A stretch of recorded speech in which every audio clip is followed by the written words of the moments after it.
ಕುಟುಂಬ ರಾಜಕಾರಣಕ್ಕೆ ಅಹಿಂದ ಬಲಿ ಕೊಟ್ಟ ಸಿದ್ದರಾಮಯ್ಯ. ನಮಸ್ಕಾರ ಫ್ರೆಂಡ್ಸ್, ಫಸ್ಟ್ ಕನ್ನಡಕ್ಕೆ ಸ್ವಾಗತ. ಇದು ಎಡಿಟರ್ ಸ್ಪೆಷಲ್. ಕರ್ನಾಟಕದ ರಾಜಕೀಯ ಅಂದ್ರೇನೆ ಒಂಥರ ಚೆಸ್ ಗೇಮ್ ಇದ್ದಕ್ಕೆ. ಆದರೆ ಈ ಬಾರಿ 2026ರಲ್ಲಿ ನಡೀತಿರೋ ದಾವಣಗೆರೆ ದಕ್ಷಿಣ ವಿಧಾನಸಭಾ ಕ್ಷೇತ್ರದ ಉಪಚುನಾವಣೆ ಬರೀ ಚೆಸ್ ಗೇಮ್ ಅಲ್ಲ ಸ್ನೇಹಿತರೆ, ಇದೊಂದು ಮಹಾಯುದ್ಧ. ಹೌದು, ಏಪ್ರಿಲ್ 9, 2026ಕ್ಕೆ ನಡೀತಿರೋ ಈ ಎಲೆಕ್ಷನ್ನ ರಿಸಲ್ಟ್ ಮೇ 4ಕ್ಕೆ ಹೊರಬೀಳಲಿದೆ. ಆದರೆ ಈ ಎಲೆಕ್ಷನ್ ಯಾಕಿಷ್ಟು ಇಂಪಾರ್ಟೆಂಟ್ ಗೊತ್ತಾ ನಿಮಗೆ? ಯಾಕಂದ್ರೆ ಇದು 2028ರ ಸಾರ್ವತ್ರಿಕ ಚುನಾವಣೆಯ ದಿಕ್ಸೂಚಿ. ಇವತ್ತಿನ ಈ ಎಡಿಟರ್ ಸ್ಪೆಷಲ್ ಎಪಿಸೋಡ್ನಲ್ಲಿ ದಾವಣಗೆರೆಯ ಕೋಟೆ ರಾಜಕಾರಣ, ಮುಸ್ಲಿಂ ವೋಟ್ ಬ್ಯಾಂಕ್ನ ಬಂಡಾಯ, ಅಹಿಂದ ಅಜೆಂಡಾದ ಅಸಲಿಯತ್ತು ಮತ್ತು ಕಾಂಗ್ರೆಸ್ ಬಿಜೆಪಿ ನಡುವಿನ ಹೈ ವೋಲ್ಟೇಜ್ ಡ್ರಾಮಾವನ್ನ ಎಳೆ ಎಳೆಯಾಗಿ ಬಿಚ್ಚಿಡ್ತೀನಿ. ಸ್ಕಿಪ್ ಮಾಡದೆ ಕೊನೆವರೆಗೂ ನೋಡಿ. ದಾವಣಗೆರೆ ಕೋಟೆಯ ಭೀಷ್ಮ ಮತ್ತು 3ನೇ ತಲೆಮಾರಿನ ಎಂಟ್ರಿ. ಸ್ನೇಹಿತರೆ, ದಾವಣಗೆರೆ ಅಂದರೆ ನಮಗೆಲ್ಲ ರಪ್ ಅಂತ ನೆನಪಾಗೋದು ಬೆಣ್ಣೆ ದೋಸೆ. ಐತಿಹಾಸಿಕವಾಗಿ ಇದನ್ನು ಕರ್ನಾಟಕದ ಮ್ಯಾಂಚೆಸ್ಟರ್ ಅಂತ ಕರೀತಿದ್ರು. ಯಾಕಂದರೆ ಇಲ್ಲಿ ಹತ್ತಿ ಗಿರಣಿಗಳ ದೊಡ್ಡ ಸಾಮ್ರಾಜ್ಯವೇ ಇತ್ತು. ಆದರೆ ರಾಜಕೀಯವಾಗಿ ಈ ಊರನ್ನು ದಶಕಗಳಿಂದ ಕಂಟ್ರೋಲ್ ಮಾಡ್ತಿರೋದು ಒಂದೇ ಕುಟುಂಬ, ಅದೇ ಶಾಮನೂರು ಕುಟುಂಬ. ದಾವಣಗೆರೆ ರಾಜಕೀಯದ ಭೀಷ್ಮ ಅಂತಲೇ ಕರೆಸಿಕೊಳ್ತಿದ್ದ ಹಿರಿಯ ಕಾಂಗ್ರೆಸ್ ನಾಯಕ ಶಾಮನೂರು ಶಿವಶಂಕರಪ್ಪ ಅವರು ಡಿಸೆಂಬರ್ 2025ರಲ್ಲಿ ನಿಧನರಾದರು. ಹಾಗಾಗಿ ಈ ಉಪಚುನಾವಣೆ ಬಂದು ಅದರ ಕಾವು ಜೋರಾಗಿಯೇ ಇದೆ ಅನ್ನೋದು ನಿಮಗೆಲ್ಲ ಗೊತ್ತು. 1931ರಲ್ಲಿ ಹುಟ್ಟಿದ್ದ ಶಿವಶಂಕರಪ್ಪನವರು 1969ರಲ್ಲಿ ನಗರಸಭೆ ಸದಸ್ಯರಾಗಿ ತಮ್ಮ ಕೆರಿಯರ್ ಶುರು ಮಾಡಿದರು. 3 ದಶಕಗಳ ಕಾಲ ಕೆಪಿಸಿಸಿ ಖಜಾಂಚಿಯಾಗಿದ್ದ ಇವರು ಅಖಿಲ ಭಾರತ ವೀರಶೈವ ಲಿಂಗಾಯತ ಮಹಾಸಭಾದ ಅಧ್ಯಕ್ಷರಾಗಿ ಇಡೀ ಸಮುದಾಯದ ಮೇಲೆ ಭಾರೀ ಹಿಡಿತ ಹೊಂದಿದ್ರು. ಇವರ ಪವರ್ ಕೇವಲ ರಾಜಕೀಯಕ್ಕೆ ಸೀಮಿತವಾಗಿರಲಿಲ್ಲ. ಬಾಪೂಜಿ ಎಜುಕೇಷನಲ್ ಅಸೋಸಿಯೇಷನ್ ಮೂಲಕ ಮೆಡಿಕಲ್, ಇಂಜಿನಿಯರಿಂಗ್ ಕಾಲೇಜುಗಳು ಹಾಗೂ ಶಾಮನೂರು ಗ್ರೂಪ್ ಅಡಿಯಲ್ಲಿ ಸಕ್ಕರೆ ಕಾರ್ಖಾನೆಗಳನ್ನು ಕಟ್ಟಿ ಬೃಹತ್ ಆರ್ಥಿಕ ಸಾಮ್ರಾಜ್ಯ ನಿರ್ಮಿಸಿದ್ರು. ಈ ಮೂಲಕ ಸಿಕ್ಕಾಪಟ್ಟೆ ಉದ್ಯೋಗ ಸೃಷ್ಟಿ ಮಾಡಿ ಜನರ ವೋಟನ್ನು ತಮ್ಮ ಬ್ಯಾಂಕ್ ಬ್ಯಾಲೆನ್ಸ್ ತರಹ ಸೇಫ್ ಆಗಿ ಇಟ್ಕೊಂಡಿದ್ರು. ಈಗ ಅವರ 2ನೇ ತಲೆಮಾರು ಅಂದರೆ ಅವರ ಮಗ ಎಸ್ ಮಲ್ಲಿಕಾರ್ಜುನ್. ಅವರು ಗಣಿ ಮತ್ತು ಭೂವಿಜ್ಞಾನ ಸಚಿವರು. ಅವರ ಪತ್ನಿ ಡಾಕ್ಟರ್ ಪ್ರಭಾ ಮಲ್ಲಿಕಾರ್ಜುನ್ ಅವರು 2024ರ ಲೋಕಸಭಾ ಚುನಾವಣೆಯಲ್ಲಿ 26,094 ವೋಟುಗಳ ಅಂತರದಿಂದ ಗೆದ್ದು MP ಆಗಿದ್ದಾರೆ. ಅವರ ಒಟ್ಟು ಆಸ್ತಿ 241 ಕೋಟಿ 30 ಲಕ್ಷ ರೂಪಾಯಿಗಳು. 2023ರ ವಿಧಾನಸಭಾ ಎಲೆಕ್ಷನ್ನಲ್ಲಿ ಶಾಮನೂರು ಶಿವಶಂಕರಪ್ಪನವರು 84,298 ಅಂದರೆ 57.59% ವೋಟು ತೆಗೆದುಕೊಂಡು ಬಿಜೆಪಿಯ BG ಅಜಯ್ ಕುಮಾರ್ ಅವ್ರನ್ನ ಅಂದರೆ ಅವ್ರು ತೆಗೆದುಕೊಂಡಿದ್ದು 56,410 ವೋಟು ಅಂದರೆ 38.54%. ಅವರನ್ನು 27,888 ವೋಟ್ಗಳ ಅಂತರದಿಂದ ಸೋಲಿಸಿದ್ರು. ಒಟ್ಟು 1,46,406 ಅಂದರೆ ಒಟ್ಟು 69.48% ವೋಟಿಂಗ್ ಆಗಿತ್ತು ಅವತ್ತು ದಾವಣಗೆರೆಯಲ್ಲಿ. ಈಗ ಈ ಹೈ ಪ್ರೊಫೈಲ್ ಸೀಟಿಗೆ ಶಾಮನೂರು ಕುಟುಂಬದ 3ನೇ ತಲೆಮಾರಿನ 27 ವರ್ಷದ ಯುವಕ ಎಸ್ ಮಲ್ಲಿಕಾರ್ಜುನ್ ಅವರ ಸುಪುತ್ರ ಸಮರ್ಥ್ ಶಾಮನೂರು ಮಲ್ಲಿಕಾರ್ಜುನ್ ಅಖಾಡಕ್ಕೆ ಇಳಿದಿದ್ದಾರೆ. ಆದರೆ ಈ ಎಂಟ್ರಿ ಅಷ್ಟು ಸುಲಭವಾಗಿತ್ತಾ? ಅಲ್ಲೇ ಇರೋದು ಅಸಲಿ ಟ್ವಿಸ್ಟ್. 40% ವೋಟರ್ಸ್, ಪ್ರಾತಿನಿಧ್ಯ ಮಾತ್ರ ಬಿಗ್ ಝೀರೋ. ಬಾಸ್, ದಾವಣಗೆರೆ ದಕ್ಷಿಣ ಕ್ಷೇತ್ರದಲ್ಲಿ ಒಟ್ಟು 2,30,000 ವೋಟರ್ಸ್ ಇದ್ದಾರೆ. ಇದರಲ್ಲಿ ಬರೋಬ್ಬರಿ 80,000ದಿಂದ 90,000 ವೋಟರ್ಸ್ ಮುಸ್ಲಿಂ ಸಮುದಾಯದವರು. ಅಂದರೆ ಲೆಕ್ಕ ಹಾಕಿ ಟೋಟಲ್ ವೋಟ್ ಬ್ಯಾಂಕ್ನಲ್ಲಿ 40% ಪಾಲು ಇವರದ್ದೇ. ಇಷ್ಟು ವರ್ಷ ಶಾಮನೂರು ಕುಟುಂಬದ ಜೊತೆಗಿದ್ದ ಈ ಕಮ್ಯುನಿಟಿ ಈಗ ಒಳಗೊಳಗೆ ಕುದಿಯುತ್ತಿದೆ. ಯಾಕೆ? ಕೇವಲ ಒಂದು ಕುಟುಂಬಕ್ಕೆ ಮಣೆ ಹಾಕಿ 40% ಜನಸಂಖ್ಯೆ ಇರೋ ಮುಸ್ಲಿಮರಿಗೆ ಟಿಕೆಟ್ ನಿರಾಕರಿಸಿದ್ದು ನಮ್ಮನ್ನು ಬರೀ ವೋಟ್ ಬ್ಯಾಂಕ್ ಆಗಿ ಬಳಸ್ಕೊಳ್ತಿದ್ದಾರಾ ಅನ್ನೋ ಆಕ್ರೋಶ ಈ ಸಮುದಾಯದಲ್ಲಿ ಶುರುವಾಯಿತು.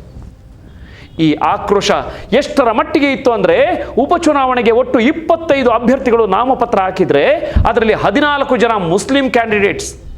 ಕಾಂಗ್ರೆಸ್ನ ಅಲ್ಪಸಂಖ್ಯಾತ ನಾಯಕರಾದ ಸಾದಿಕ್ ಪೈಲ್ವಾನ್ ಮತ್ತು GK ಮುಜಾಹಿದ್ ಖಾನ್ ಅವರು ಸಚಿವ ಎಸ್ ಮಲ್ಲಿಕಾರ್ಜುನ್ ವಿರುದ್ಧ ನೇರವಾಗಿ ತೊಡೆತಟ್ಟಿದ್ರು. ಸಾದಿಕ್ ಪೈಲ್ವಾನ್ ಕಾಂಗ್ರೆಸ್ ವಿರುದ್ಧ ಬಂಡಾಯವಾಗಿ ನಾಮಪತ್ರನೇ ಹಾಕಿಬಿಟ್ರು. ಇದರ ಜೊತೆಗೆ ಮಸೀದಿಗಳ ಧರ್ಮಗುರುಗಳು ಕಾಂಗ್ರೆಸ್ ಬದಲು ತಮ್ಮದೇ ಸಮುದಾಯದ ಕ್ಯಾಂಡಿಡೇಟ್ಗೆ ವೋಟ್ ಹಾಕಿ ಅಂತ ಕರೆ ಕೊಟ್ಟರು. ಕೆಲವು ಯುವಕರು ಈ ಬಾರಿ ಬಿಜೆಪಿಗೆ ವೋಟ್ ಹಾಕಿ ಕಾಂಗ್ರೆಸ್ಗೆ ಪಾಠ ಕಲಿಸೋಣ, ಆಗ್ಲಾದರೂ 2028ರಲ್ಲಿ ನಮಗೆ ಟಿಕೆಟ್ ಕೊಡ್ತಾರೆ ಅಂತ ಟ್ಯಾಕ್ಟಿಕಲ್ ವೋಟಿಂಗ್ ಮಾಡೋ ಪ್ಲಾನ್ ಮಾಡಿದ್ರು. ಇನ್ನು ಮಾಜಿ ಕೇಂದ್ರ ಸಚಿವ CM ಇಬ್ರಾಹಿಂ ಅವರು ಪಕ್ಷೇತರ ಕ್ಯಾಂಡಿಡೇಟ್ ಖಾದರ್ ಆದಿಲ್ ಬಾಷಾ ಪರ ಪ್ರಚಾರಕ್ಕೆ ಇಳಿದ್ರು. ಕಾಂಗ್ರೆಸ್ ಒಳಗಿನ ಕೈಕಾದಾಟ, ಮಲ್ಲಿಕಾರ್ಜುನ್ ವರ್ಸಸ್ ಜಮೀರ್. ಕ್ಷೇತ್ರದಲ್ಲಿ ಒಂದು ಕಡೆ ಬಂಡಾಯದ ಬೆಂಕಿ ಉರಿತಿದ್ರೆ ಇನ್ನೊಂದು ಕಡೆ ಕಾಂಗ್ರೆಸ್ ಒಳಗೆ ನಾಯಕರ ನಡುವೆ ಈಗೋ ಕ್ಲಾಶ್ ಶುರುವಾಯಿತು. ಟಿಕೆಟ್ ನನಗೇ ಫಿಕ್ಸ್ ಅಂತ ಅತಿಯಾದ ಕಾನ್ಫಿಡೆನ್ಸ್ನಲ್ಲಿ ಸಮರ್ಥ ಮಲ್ಲಿಕಾರ್ಜುನ್ ಅವರು ಪಾರ್ಟಿ ಅಧಿಕೃತವಾಗಿ ಕ್ಯಾಂಡಿಡೇಟ್ ಅಂತ ಘೋಷಣೆ ಮಾಡೋ ಮುಂಚೆನೇ ನಾಮಪತ್ರ ಸಲ್ಲಿಕೆ ಮಾಡಿದ್ರು. ಇವತ್ತು ಒಳ್ಳೆ ದಿನ, ಅದಕ್ಕೆ ಹಾಕಿದ್ದೀನಿ, ಮಾರ್ಚ್ 23ಕ್ಕೆ ಮತ್ತೆ ಫೈಲ್ ಮಾಡ್ತೀನಿ ಅಂತ ಸಮರ್ಥ್ ತಮ್ಮನ್ನು ತಾವೇ ಸಮರ್ಥಿಸಿಕೊಂಡ್ರು. ಆದರೆ ಇದು ವಸತಿ ಸಚಿವ ಜಮೀರ್ ಅಹಮದ್ ಖಾನ್, MLC ಅಬ್ದುಲ್ ಜಬ್ಬಾರ್ ಮತ್ತು ಶಾಸಕ ಬಸವರಾಜು ವಿ ಶಿವಗಂಗಾ ಅವರ ಕೆಂಗಣ್ಣಿಗೆ ಗುರಿಯಾಯಿತು. 60,000ಕ್ಕೂ ಹೆಚ್ಚು ಓಟಿರೋ ನಮಗೆ ಪ್ರಾತಿನಿಧ್ಯ ಬೇಕು ಅಂತ ಅವರು ಪಟ್ಟು ಹಿಡಿದರು. ಆಗ SS ಮಲ್ಲಿಕಾರ್ಜುನ್ ಅವರು ಜಮೀರ್ ಬೆಂಗಳೂರಿಗೆ ಸೀಮಿತವಾಗಿರಲಿ, ದಾವಣಗೆರೆಗೆ ಅವರ ಪ್ರಚಾರದ ಅವಶ್ಯಕತೆ ನಮಗಿಲ್ಲ ಅನ್ನೋ ಅರ್ಥದಲ್ಲಿ ಡೈರೆಕ್ಟ್ ಆಗಿ ಸ್ಟೇಟ್ಮೆಂಟ್ ಕೊಟ್ಟರು. ಇದರಿಂದ ಫುಲ್ ಗರಂ ಆದ ಜಮೀರ್ ಅಹಮದ್ ಖಾನ್ ದಾವಣಗೆರೆ ಕ್ಯಾಂಪೇನ್ ಬಿಟ್ಟು ನೇರವಾಗಿ ಕೇರಳ ಎಲೆಕ್ಷನ್ ಕ್ಯಾಂಪೇನ್ಗೆ ಹೊರಟು ಹೋದರು.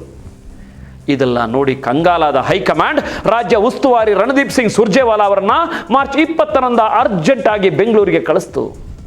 CM ಸಿದ್ದರಾಮಯ್ಯ ಮತ್ತು DCM DK ಶಿವಕುಮಾರ್ ಜೊತೆ ಸಭೆ ಮಾಡಿ ಡ್ಯಾಮೇಜ್ ಕಂಟ್ರೋಲ್ಗೆ ಹೇಳಿದ್ರು. ಶಾಸಕ ರಿಜ್ವಾನ್ ಅರ್ಷದ್ ಮತ್ತು ಸಲೀಂ ಅಹಮದ್ ಅವರನ್ನ ಕಳಿಸಿ ಮಾರ್ಚ್ 26ರಂದು ಸಾದಿಕ್ ಪೈಲ್ವಾನ್ ಅವರನ್ನ ತಣ್ಣಗಾಗುವಂತೆ ಮಾಡಿದ್ರು. ಅದೇ ಟೈಮ್ನಲ್ಲಿ ಮುನಿಸ್ಕೊಂಡಿದ್ದ ಜಮೀರ್ ಅವರನ್ನ ತಣ್ಣಗಾಗಿಸಲು AICC ಅಲ್ಪಸಂಖ್ಯಾತ ವಿಭಾಗದ ಸಲಹಾ ಮಂಡಳಿಗೆ, ಅಂದರೆ ಸಲ್ಮಾನ್ ಖುರ್ಷಿದ್, ತಾರಿಕ್ ಅನ್ವರ್ ಇದ್ದ ಕಮಿಟಿಗೆ ಜಮೀರ್ ಅವರನ್ನ ಸೇರಿಸಿ ವೀಕೆಂಡ್ನಲ್ಲಿ ಪ್ರಚಾರಕ್ಕೆ ಬರುವಂತೆ ಒಪ್ಪಿಸಿದ್ರು.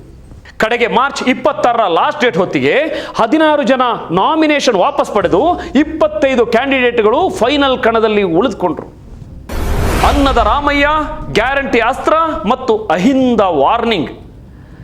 ಆಂತರಿಕ ಬಂಡಾಯವನ್ನ ಒಂದು ಲೆವೆಲ್ಗೆ ಕಂಟ್ರೋಲ್ ಮಾಡಿದ ಮೇಲೆ CM ಸಿದ್ದರಾಮಯ್ಯ ಮತ್ತು DK ಶಿವಕುಮಾರ್ ದಾವಣಗೆರೆಗೆ ಎಂಟ್ರಿ ಕೊಟ್ಟರು. ಕುಟುಂಬ ರಾಜಕಾರಣದ ಟೀಕೆಗಳಿಗೆ ಉತ್ತರಿಸಿದ ಸಿದ್ದರಾಮಯ್ಯ, ಹಾಲಿ ಶಾಸಕರು ತೀರ್ಕೊಂಡಾಗ ಅವರ ಕುಟುಂಬಕ್ಕೆ ಟಿಕೆಟ್ ಕೊಡೋದು ಪಕ್ಷದ ಸಂಪ್ರದಾಯ. ಬಾಗಲಕೋಟೆಯಲ್ಲೂ ದಿವಂಗತ HY ಮೇಟಿಯವರ ಮಗ ಉಮೇಶ್ ಮೇಟಿಗೆ ಹೀಗೆ ಟಿಕೆಟ್ ಕೊಟ್ಟಿದ್ದೀವಿ ಅಂತ ಸಮರ್ಥಿಸಿಕೊಂಡ್ರು. DK ಶಿವಕುಮಾರ್ ಅವರು, ಗೆಲ್ಲುವ ಸಾಮರ್ಥ್ಯ ಮುಖ್ಯ. ನಮ್ಮ KPCC ಸರ್ವೆ ಪ್ರಕಾರ 79% ಜನ ಸಮರ್ಥ್ಗೆ ಸಪೋರ್ಟ್ ಇದ್ದಾರೆ. ಕೋವಿಡ್ ಟೈಮ್ನಲ್ಲಿ ಶಾಮನೂರು ಕುಟುಂಬ ಮಾಡಿದ ಸಹಾಯವನ್ನ ಜನ ಮರ್ತಿಲ್ಲ ಅಂತ ರಿಪೋರ್ಟ್ ಇಟ್ಟರು. ಅಲ್ಪಸಂಖ್ಯಾತರಿಗೆ ಭವಿಷ್ಯದಲ್ಲಿ ವಿಧಾನ ಪರಿಷತ್ ಮತ್ತು ನಿಗಮ ಮಂಡಳಿಗಳಲ್ಲಿ ಸ್ಥಾನ ಕೊಡ್ತೀವಿ ಅಂತ ಭರವಸೆ ಕೊಟ್ಟರು. ಇದೆಲ್ಲದರ ಜೊತೆಗೆ ಮುಸ್ಲಿಂ ಸಮುದಾಯಕ್ಕೆ ಸಿದ್ದರಾಮಯ್ಯ ಒಂದು ಕಟ್ಟುನಿಟ್ಟಿನ ವಾರ್ನಿಂಗ್ ಕೊಟ್ಟರು. ಕಾಂಗ್ರೆಸ್ ಮಾತ್ರ ಅಲ್ಪಸಂಖ್ಯಾತರ ರಕ್ಷಣೆ ಮಾಡೋದು, ಯಾರು ಕೂಡ ಪಕ್ಷೇತರರಿಗೆ, ಅದರಲ್ಲೂ ಮುಸ್ಲಿಮರಿಗೆ ವೋಟ್ ಹಾಕಬೇಡಿ, ಅದು ಡೈರೆಕ್ಟ್ ಆಗಿ ಬಿಜೆಪಿಗೆ ಲಾಭ ಆಗುತ್ತೆ. ಬಡವರ ಪರ ಇರೋ ಪಕ್ಷವನ್ನ ಗೆಲ್ಲಿಸೋ ಜವಾಬ್ದಾರಿ ನಿಮ್ಮ ಮೇಲಿದೆ. ಈ ಎಲೆಕ್ಷನ್ನಲ್ಲಿ ಬಿಜೆಪಿ ಅಭ್ಯರ್ಥಿ ಠೇವಣಿ ಕಳೆದುಕೊಳ್ಳಬೇಕು ಅಂತ ಎಚ್ಚರಿಕೆ ಕೊಟ್ಟರು. ಬೇಲಿನೇ ಎದ್ದು ಹೊಲವ ಮೇಯ್ತಿದೆಯಾ? ಮೇನ್ ಪ್ರಾಬ್ಲಮ್ ಶುರುವಾಗಿದ್ದೇ ಇಲ್ಲಿಂದ ಬಾಸ್. ಒಂದು ಕುಟುಂಬದ ಕುಡಿಯನ್ನ ಗೆಲ್ಲಿಸೋಕೆ, ಒಂದು ಕುಟುಂಬದ ಅಣತಿಯಂತೆ ಕುಣಿಯೋಕೆ ಇಡೀ ಸರ್ಕಾರವೇ ಟೊಂಕ ಕಟ್ಟಿ ನಿಂತಿದೆ. ಅರೆ, ಇಲ್ಲಿ ಸೋತ್ರು ಸರ್ಕಾರಕ್ಕೆ ಸಣ್ಣ ಇರುವೆ ಕಚ್ಚಿದಂತೆಯೂ ಆಗಲ್ಲ. ಆದರೂ ವಿನ್ನಬಲ್ ಕ್ಯಾಂಡಿಡೇಟ್ಸ್ಗೆ ಮಾತ್ರ ಟಿಕೆಟ್ ಕೊಡ್ತೀವಿ ಅಂತ ಹೇಳಿ ಮುಸ್ಲಿಮರು ಗೆಲ್ಲೋದಿಲ್ಲ ಅಂತ ಹೇಳೋದು ಎಷ್ಟು ಸರಿ ಹೇಳಿ?